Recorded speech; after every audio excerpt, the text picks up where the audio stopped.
Measurement. That means कि आपके chapter में नाम है यूनिट्स एंड मेजरमेंट। यूनिट का सेक्शन कंप्लीट होता है, अभी चालू होगा मेजरमेंट को लेकर। तो मेजरमेंट में क्या बातें आने वाली हैं? सबसे पहले कोई भी चीज अगर आप लोगों को बोला जाए कि बाबू ये स्केल लो और जाके जरा सा ये जो बेंच है, बेंच का जरा सा माप ले लो जरा सा, कि बेंच का माप कितना से कितना तक है, बराबर? तो आप जब माप लोगे तो आपका इंटेंशन क्या रहेगा माप लेते हो, कि आप एकदम एक्यूरेट मापो। आपका इंटेंशन यही रहेगा कि आप सही सही आंसर दे दो, ये इंटेंशन रहेगा कि हम गलत बताएंगे। बताइए आपका इंटेंशन क्या है? एक्यूरेसी। क्या है? एक्यूरेसी। तो हम लोग पढ़ने वाले हैं एक्यूरेसी के बारे में। किसके बारे में पढ़ने वाले? एक्यूरेसी के बारे में। समझ में आ रहा है? सर ये एक्यूरेसी क्या है? देखिए ये दो शब्द का नाम लूंगा मैं, कि एक्यूरेसी और एक और शब्द है, इसको बोलते हैं प्रिसाइज। क्या बोलते हैं? प्रिसाइज। अब ये प्रिसाइज में हमें देख के सुन के ऐसा लगता है कि दोनों का मीनिंग तो सेम ही होगा। अगर मैं एक्यूरेसी यहां पे लिखता हूं और प्रिसाइज का मीनिंग लिखता हूं यहां पे, प्रिसाइज, तो क्या मीनिंग होगा? प्रिसाइज और एक्यूरेसी, दोनों में फर्क आप लोग बता सकते हो जनरली? अरे हाँ यार कुछ तो बोलो, कुछ बताओ क्या है? एक्यूरेसी मतलब परफेक्ट। एग्जैक्टली। और नहीं पता, ठीक है। अब जैसे कि नील ने बताया कि सर एक्यूरेसी मतलब होता है परफेक्ट, तो परफेक्ट किस सेंस में बोल रहे हैं? एक्यूरेसी परफेक्ट तब बनता है कि मान लीजिए कि जो एक्चुअल वैल्यू है, मान लीजिए मैंने बेंच मापने बोला और मुझे वो बेंच तो पहले से मापा हुआ है, बना हुआ, तो मुझे पता है कि उसका माप कितना है। मैंने आपको बोला है मापने के लिए, तो आपका कोशिश रहेगा कि जो एक्चुअल मेजरमेंट है, एक्चुअल जो उसकी वैल्यू है, वहां तक पहुंचना आपका क्या रहेगा? इंटेंशन रहेगा। और उसी चीज को हम लोग बोलेंगे एक्यूरेसी। क्या बोलेंगे? एक्यूरेसी। समझ में आ रहा है? दैट मींस कि एक्यूरेट वैल्यू कब बोले जाते हैं? कि दैट मींस कि how close a measurement, how close a measurement is same as actual value। इसको ट्रू वैल्यू भी बोलते हैं। क्या बोलते हैं? True value. एक्चुअल वैल्यू मतलब समझ में आया कि जो चीज आप नाप रहे हो वो एक्चुअल में ओरिजिनली कितना था, उसके आप कितने करीब हो, उसको बोलेंगे एक्यूरेसी। हम लोग बोलते हैं ना कि जब गन फायर करते हैं, आपने मूवी में देखा रहेगा, अरे तेरा निशाना तो बहुत एक्यूरेट है। एक्यूरेट शब्द कब बोलते हैं? नहीं बाबू, परफेक्ट को नहीं बोलते हैं, बोलते हैं कि आपका एक्चुअल से कितना करीब पहुंचे हो, आपकी एक्यूरेसी बड़ी अच्छी है। 10 में से आपको मिलते हैं 9.5, आप एक्यूरेट हो, आप डिजायर्ड वैल्यू पे पहुंच पा रहे हो, उसको बोलेंगे एक्यूरेसी। और एक्यूरेसी को और परफेक्ट बनाने के लिए और उसके करीब ट्रू वैल्यू को लेके जाने के लिए हम लोग क्या करते हैं? प्रिसाइज करते हैं। क्या करते हैं? ये प्रिसाइज मतलब क्या है सर? प्रिसाइज मतलब होता है कि multiple value check. Multiple value check. हम जिसे मान लीजिए आप लोग 11th में भी हो ना, तो जब जैसे एक्सपेरिमेंट जब आपके कॉलेज में परफॉर्म किया जाएगा, तो आप देखना कि कोई भी एक चीज जो है आप 2 से 3 से 4 बार आप परफॉर्म करते हो। वही चीज एक बार मेजर करोगे, वही चीज दूसरी बार मेजर करोगे, वही तीसरी बार, वही चौथी बार। क्यों करते हो पता है? क्यों करते हो? ताकि आपका जो भी गलतियां हुई रहेंगी वो गलतियां क्या हो जाएंगी? कम हो जाएंगी। That means multiple value check हम लोग क्या बोलते हैं? प्रिसाइज बोलते हैं। क्या बोलते हैं? प्रिसाइज। तो आपका जो भी मेजरिंग पार्ट है वो एक साथ आपका एक्यूरेट भी हो सकता है और प्रिसाइज भी हो सकता है, और एक्यूरेट नहीं भी हो सकता और प्रिसाइज भी नहीं हो सकता। ये समझने वाली बात है। ये दोनों मीनिंग समझ में आए? एक्यूरेसी कब बोलेंगे, प्रिसाइज कब बोलेंगे, उसमें किसी को डाउट है, उसमें कुछ पूछना है? अब आता है तीसरा वाला है अनसर्टेनिटी। क्या है? अनसर्टेनिटी। अब कुछ डाउट नहीं है तो आप लोग बता सकते हैं कि सर डाउट है या नहीं है ना? तो अनसर्टेनिटी का मतलब क्या होता है? कि मान लीजिए कि आप जो है एक्सपेरिमेंट चेक कर रहे हैं, बराबर? एक्सपेरिमेंट जो है आप लोगों को बोला गया है चेक करने के लिए, आप लोग वो चेक कर रहे हैं, बराबर? जैसे मान लीजिए कि आप लोगों को मेजरिंग करने बोल रहा हूं, बेंच का मेजर कीजिए, बराबर? तो आप लोग का सबसे पहला जो उसमें केस आता है कि आप लोग जो उसमें हथियार लेकर पहुंच रहे हैं चेक करने के लिए, मेजर करने के लिए, वो इंपॉर्टेंट होता है। अब हथियार का मतलब क्या होता है? इंस्ट्रूमेंट। क्या? इंस्ट्रूमेंट मतलब क्वालिटी ऑफ इंस्ट्रूमेंट, मतलब इंस्ट्रूमेंट बराबर रहना चाहिए ना बाबू।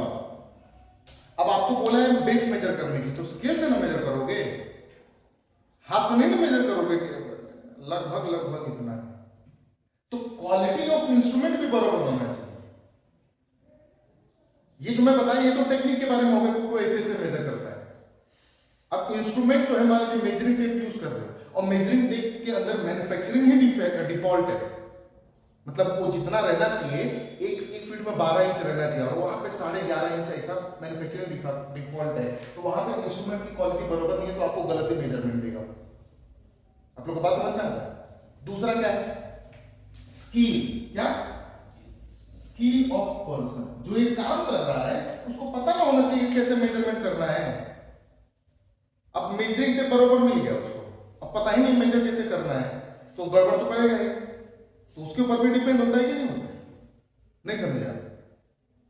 हाँ? और क्या गलतियां हो सकती हैं? स्किल हो गया, क्वालिटी हो गया। तीसरा क्या है? और क्या हो सकता है? तो वो हो गया मतलब इंस्ट्रूमेंट, मतलब बेंच बेंच तो कैसा, जिसका आप मेजर करो तो कैसा भी रहने दो, वो तो एक्चुअल जितना रहेगा उतना ही आना चाहिए ना। मान लीजिए कि अनिश जो है मेजर कर रहे बेंच का, तो 6 फीट लंबा है, एक्चुअल में 6 फीट लंबा है, और तुम मेजर कर रहे हो तो 5.5 फीट आ रहा है, तो तुम्हारी गलती है, बेंच तो वही का वही है, बेंच कैसा भी रहने दीजिए। समझ में आ रहा है? और तीसरी गलती क्या हो सकती है बताइए?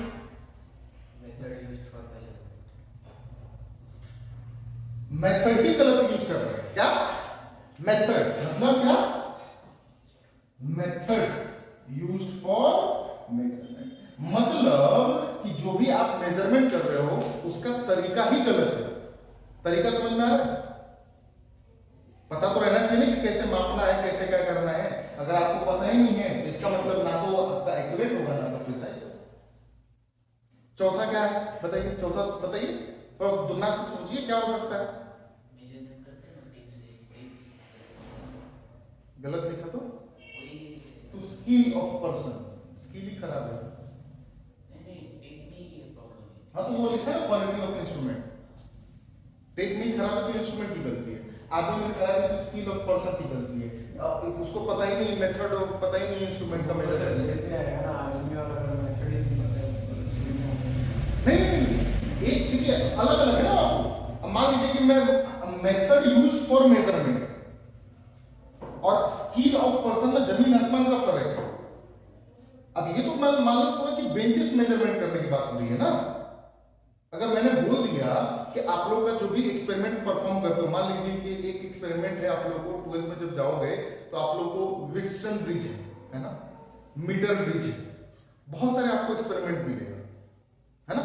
तो जब आप लोग जब ऐसे एक्सपेरिमेंट जब परफॉर्म करते हो तो उसमें आदमी का स्किल होना जरूरी है, स्किल पर्सन है। अब हम ही लोग को बोल दो, हम लोग पढ़ाने वाले लोग हैं, आप लोग पढ़ने वाले बच्चे हो ना। अब बाहर जो है चच्चा बैठे हुए हैं, उनको क्या पता कि भाई विटस्टन ब्रिज क्या होता है, तो वहां पे कौन सी खामी आएगी, स्किल आएगा कि मेथड आएगा? स्किल उनको नहीं है, और स्किल नहीं है ये जरूर बोल सकते हो, जिसके पास स्किल नहीं है उसको तरीका ही नहीं पता होगा।